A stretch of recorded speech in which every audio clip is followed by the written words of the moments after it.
Hello, everyone. This is Adam Castle, and I'm here with an old friend of mine, Nick Gruber. He lives out in Denver. He's an urban farmer out there. And one of his main projects is Produce Denver. Now, today we're going to talk a little bit about an incident that happened down at Sustainability Park on October 24th, I believe it was, pertaining to some tiny houses. But first, Nick, why don't you introduce yourself and tell us a little bit more about your projects?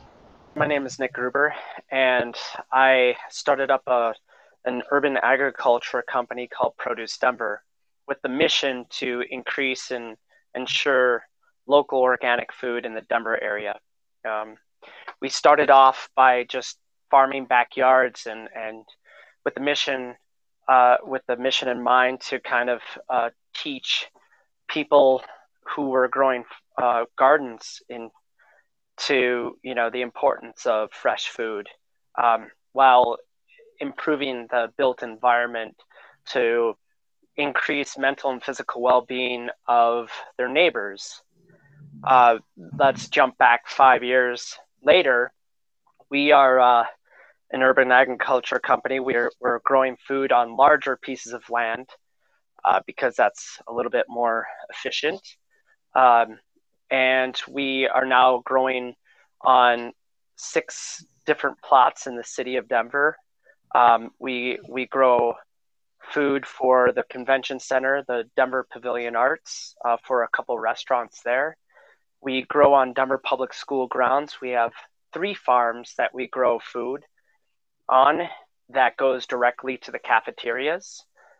We this year we grew 31,000 pounds of food that goes directly to the school cafeterias. So it's a contract farming model that we've kind of evolved into. And we have smaller farms, urban farms that we sell to restaurants, fresh food to restaurants. Great. Now tell us a little bit more about what happened with the tiny homes and some of the things that led up to that day. We uh, started up or actually, we came in contact through a network of the TPA, the Permaculture Action, the Permaculture Day of Action, through a DJ, actually, the Polish ambassador. So we were in contact to kind of every year the Polish ambassador comes to Denver and this Permaculture Action group gets together and they pick a project to bring thousands of people to, and there's workshops, there's basically it's a day where everyone like-minded comes together willing to help the community to do some type of permaculture. So the Polish ambassador kind of is an ambassador of bringing people together. We met at Sustainability Park. The Urban Farmers Collaborative is needing to relocate 3 different farming operations. It's Granada Farms, Greenleaf, which is a nonprofit urban farming organization, and Produce Denver, which is an urban farming organization. So Denver Housing Authority sold this land to a developer. So Sustainability Park was sold to some developers. Now, how does this relate back to our tiny homes? Across the nation, we're seeing a huge homeless boom and housing that's not being built for the homeless. So Denver Out Loud, which is an organization in Denver, they wanted to make a statement to the city of Denver and especially to Denver Housing Authority to pressure them to build housing, low-income housing and housing for the homeless.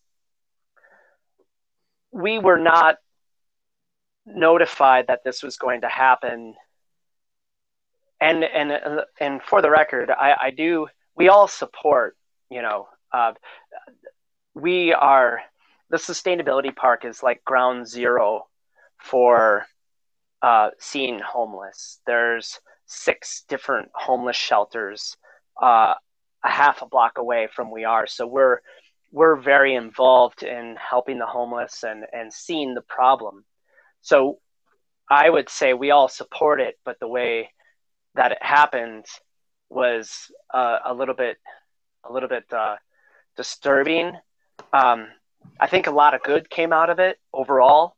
That's one thing that I really miss about being out in northern Colorado is that there's a lot of people that are really aware about how important having fresh food is, as well as really understanding that it's important to have your food be grown as close to you as possible, which is where urban farms really come in. So you had over 700 people, and this other group came in, Denver Out Loud, and just started doing their own thing. According to their website, they said about 70 Denver Police Department and Denver Sheriff's Department officers, including SWAT, came in and arrested 10 people and charged them with trespassing, as well as destroyed several of these tiny homes. They also admit right here that they had chosen the site, the sustainability park, to establish a village. So it definitely sounds like they had some intentions larger than just moving some plants over to another farm down the road. Now, and just to be clear, as you stated earlier, that you just had that you and the other organizers didn't really know what was going on with that, correct? Well, So how exactly do the tiny homes, where is it that tiny homes for the homeless and urban agriculture, where did those two end up combining to create what unfortunately happened a couple Saturdays ago? so the idea of a tiny homes village in Denver was a viable solution, you know, to the homeless problem in the city. Uh, where food relates into it is that, in my view, I feel that every development should include food production. For every house built, I think that a garden should be built to offset the mayor of the city of Denver mayor John Hancock wants, or I'm sorry, Mayor Hancock wants to by 2020 to have 20% of the food to be local. I don't know exactly the specifics of how far they're willing to go to get their food, but right now, I think the last I heard was less than 4% of our food comes local. Colorado, there's a serious problem of getting our food locally because we're dealing with the temperature of extremes. Colorado is a very difficult place to grow food. So there's a huge infrastructure problem and investment that we have to make in order to even get our local food to become 20%.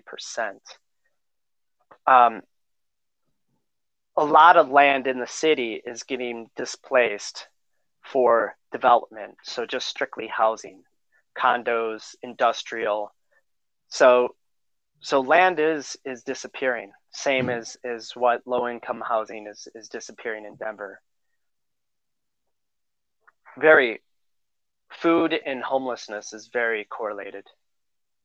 Yeah, and there's the whole idea of food injustice and food deserts, where, especially in these low income areas, Absolutely. it's really hard to have decent quality food so that the body can have real nutrients and not just be running on easy calories, high salts, and a lot of sugar, which a lot of people have the right to argue that that the brain can't function and helps to create this continual cycle of impoverishedness and just from lack of energy, if anything else.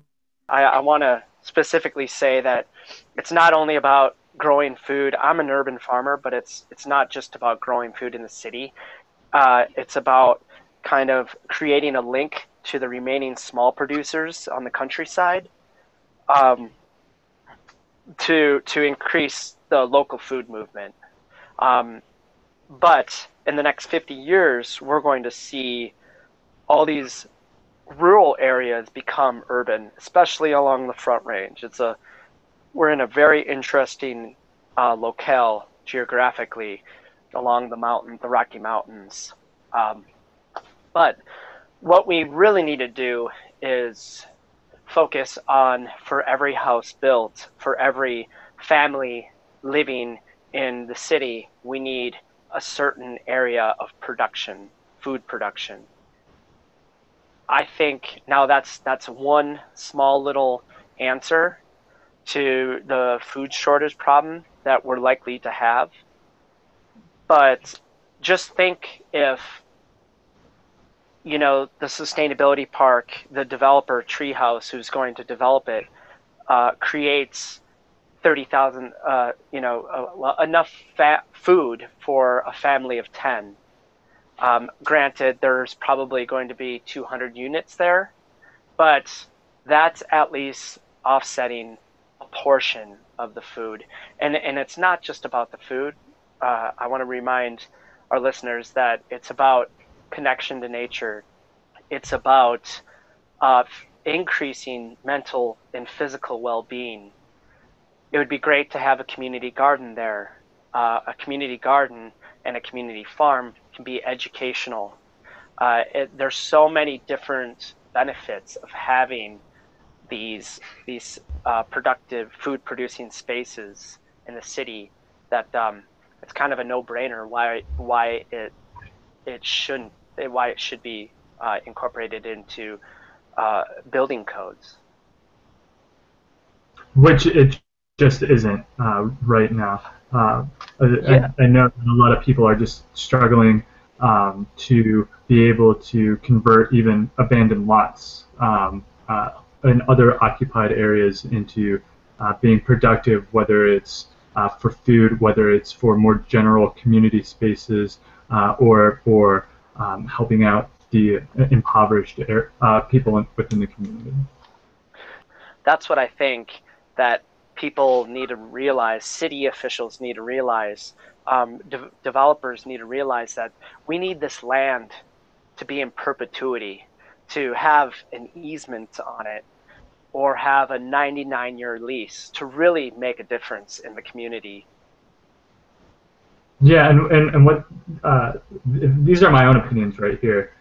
What cities as well as land developers really need to understand is that food production is as necessary as having the right pitch to a roof. Making sure that water shoots away from your building in regards to preserving the foundation. We need open spaces for people to I guess be a little bit more free range and to be able to see live plants and Oh not yeah. just dying trees. Well, not dying trees, excuse me. Just very mistreated trees lining these city avenues. Mm-hmm. And to go along with that, just made me think of, city planners need to start thinking about creating corridors for other animals such as birds. Increased biodiversity in the city is always a good thing for the health of the community. Uh, you know, Even providing space like grassland brings back native birds. So to go along with that, I mean, not only for the benefit of human health, physically and mental human health, but also recreating an environment for animals, other animals like birds, uh, creating soil conditions for organisms that help break down dead trees. Dead trees create living conditions for birds. Being smarter and really thinking critically about these things is, I think, what we really need to go towards the future too. Yeah, well, great. And on that note, could you help our viewers understand what exactly it is that Produce Denver is doing to help out? with creating more active ecosystems that are beneficial for both us humans as well as for the rest of our earthly community? Well, I guess there's a couple things that we do. We do the urban agriculture piece, and so we do organic standards of farming. But not only that, we do like a biointensive forms of farming that kind of directly relate to creating environments in these areas that increase beneficial organisms. For example, beneficial birds, beneficial insects that help maintain the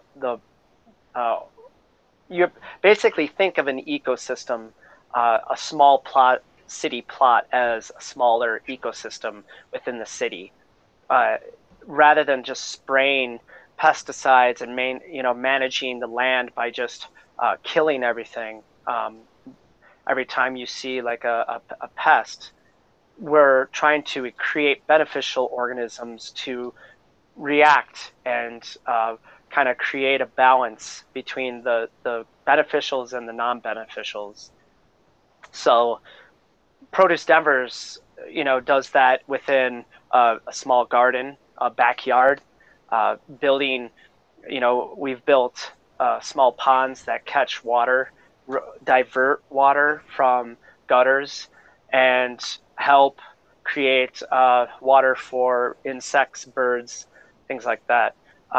That's a small scale to a large scale of farming 1.12 acres in the city, growing sunflowers that creates food for a lot of the sparrow populations that end up eating insects. We've created ecosystems that in the springtime, this Bradley Elementary is one good example of recreating like transforming a gravel prison-looking space into a place now that we grew a cover crop on in the spring, and there were hundreds of dragonflies eating a lot of the mosquitoes and insects since it was a really wet year this year. That was a perfect example of bringing it back to a certain ecosystem that you can find that balance. And once again, this has been the most successful year that Produce Denver has had, growing a lot of food, both for kids as well as for private residences out in the Denver, Colorado area.